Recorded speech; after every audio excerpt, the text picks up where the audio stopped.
Luffy has finally done it. However, the it in question is not necessarily a good it and may in fact be fulfilling his prophecy as a sun god, dooming this world to destruction by liberating Loki and commencing Ragnarok. I mean, this is a moment that we all knew was going to happen as soon as we met Loki in chains, and yet I still feel unprepared for what's about to happen. Although no one's prepared for what happens from here, certainly not Frankie and Ripley, who are taking a lovely stroll through the Atom Tree. And I really like the story about the village that once lived on the severed branch of the Atom Tree. It's quite an epic mythological undertaking trying to sever a branch of this whole world tree. And I wonder if this legend could be the reason why we have the Thousand Sunny today. That ship is made from atom wood that somehow found its way onto the black market for Frankie to buy. So if this branch was cut off, I'm imagining that it would have dropped down to the underworld, which is where most outsiders who visit Elbaff end up. So some very lucky pillagers could have stumbled upon it and sold it through the black market, which is where Frankie picked it up and then built the Sunny.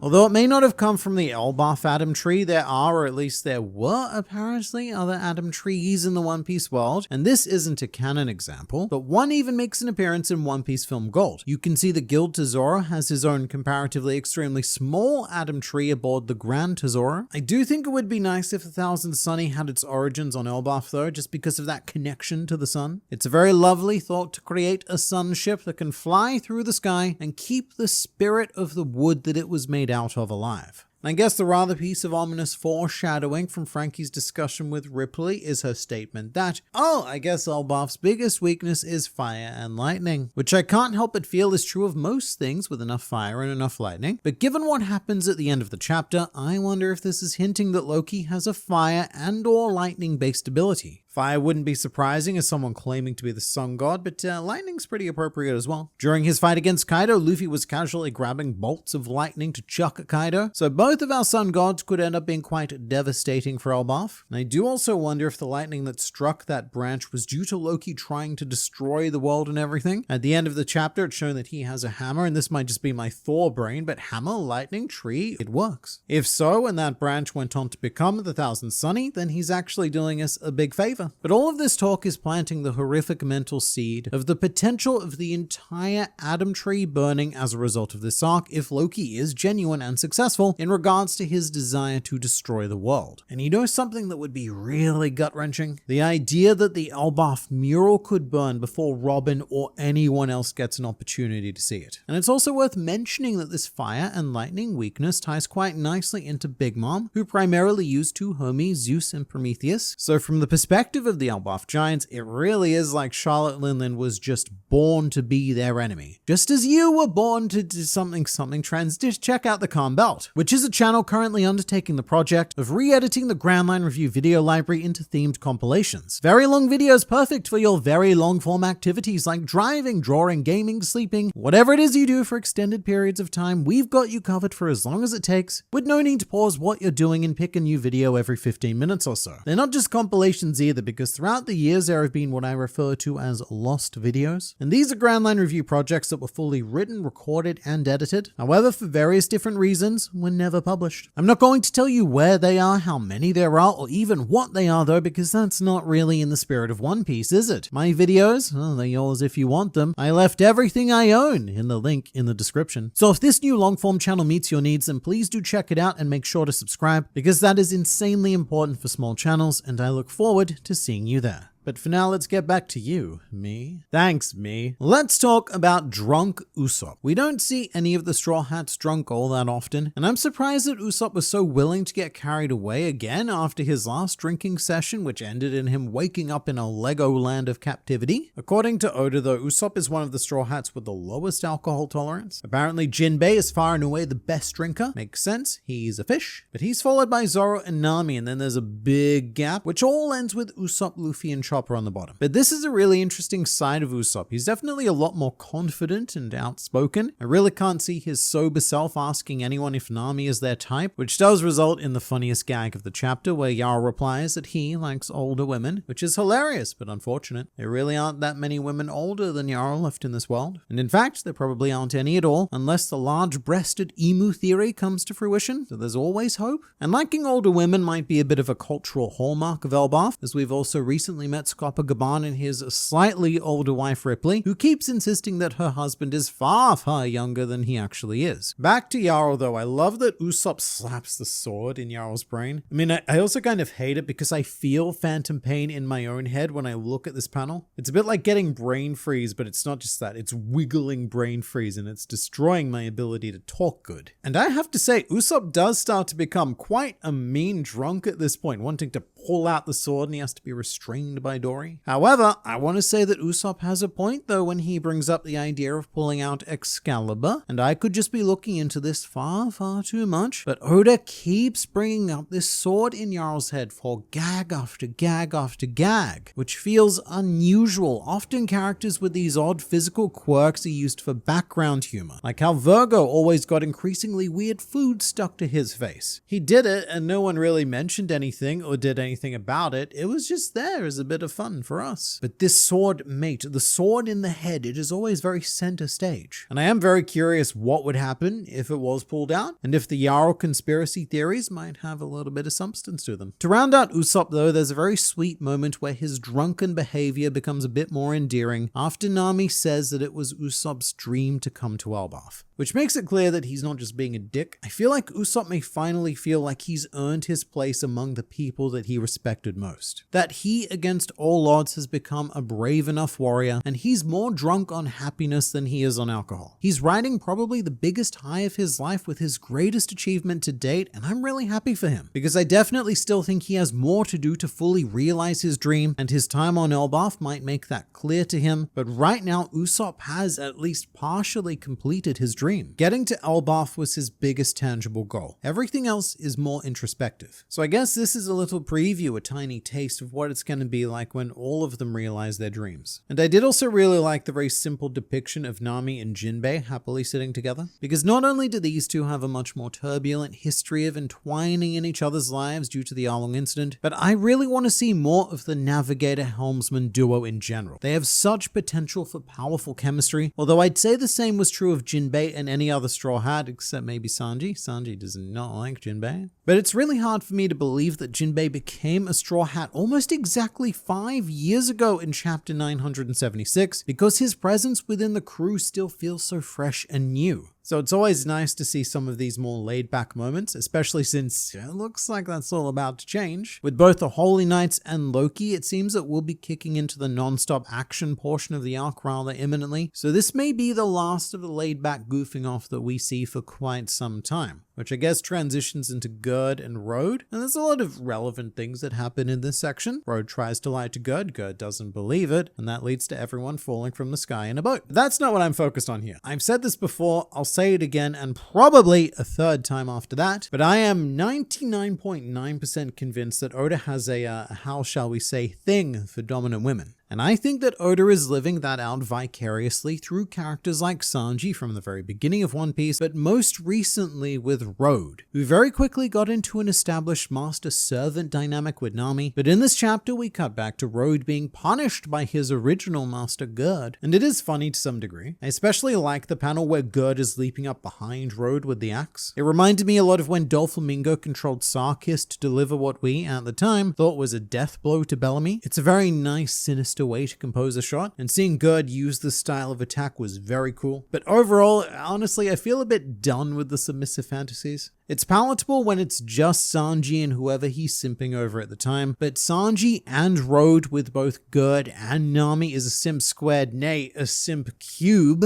that's getting a bit old for me now. And now that Loki's free, I'm hoping that we'll have more freedom to move away from this in favor of some more serious action or other gags, or to just use this whole thing much more sparingly. However, cutting to Luffy and Zoro in the underworld, Zoro says a thing that I think we've all suspected for quite some time, but have been unable to confirm because it's just really hard to physically scale things in One Piece. But Zoro says that Loki is huge even for a giant, and he then equates Loki to the size of Oars, a being that took the entire Straw Hat crew to combat. Although to be fair, that was the pre-time skip crew. Although to be even fairer, it was only Oars' corpse under Moria's control, and it was implied that what we saw was the tiniest fraction of Orz's legacy as one of the greatest villains this world has ever seen. I mean, the dude was said to pull continents, which is probably exaggerated, they were probably just islands, but still, the dude pulled whole islands. And having mentioned Oz has me excited for the possibility of another full crew team up, which we haven't seen since Oz, and I suppose this might just be my battle lust showing, but I would love to see the entire Straw Hat crew versus Loki and watch how they actually work together post time skip now that they've had a decent amount of time to get used to each other's new abilities. But before any of that, we have what is a very classic demonic Zoro scene where he kicks Loki and then blood drips from his wounds. And Zoro makes an effort to touch the blood, to examine it, to see if it's real, which is a bit wild. It's sort of like that classic police drama scene where they bust into a place and they find bricks of coke everywhere. And then one of the cops dips his pinky in to confirm, yes, that is in fact drugs. That is what Zoro is doing right here. He has to go, yep, that's the taste of blood that I've come to crave. And let's also acknowledge now that this has been a very important chapter for our niche community, as we have now hit a 5th 2025 bingo square as Loki has been officially freed, and I think that's a pretty decent amount of squares to tick off considering we're just now going into March. And I like the way it happened as well, because Loki's freedom, it is now Luffy's responsibility, which very easily risks turning Luffy into a slightly less likable character given the chaos and devastation that Loki is likely to cause. If you don't give Luffy a good reason to free him, then it kind of looks like Luffy just doesn't care about anything. But from Luffy's perspective, he had no option because Loki appeared to be dying due to Shamrock's dog swords. So I don't know if the Giants of Elbaff are going to see this the same way that I do, but I can definitely understand Luffy's decision. And I also do think it's just a little bit adorable that Luffy's main concern was making sure that Loki would have some meat to eat, because in Luffy's mind, and actually, you know what, in his reality now, eating food is how he heals and recovers energy. At the same time, on the opposite end of that spectrum, this chapter gave us a really compelling shot of Harridan's feelings towards Loki, which previously had been left rather suspiciously quiet. Harridan didn't really talk about Loki. He mentioned him once, I think. But in this chapter, we have a very Marineford-esque style falling of Harridan and the new giant warrior pirates from the sky, which very much shows his determination to keep Loki chained up. The fact that Harridan was prepared to die to make sure that Loki didn't escape.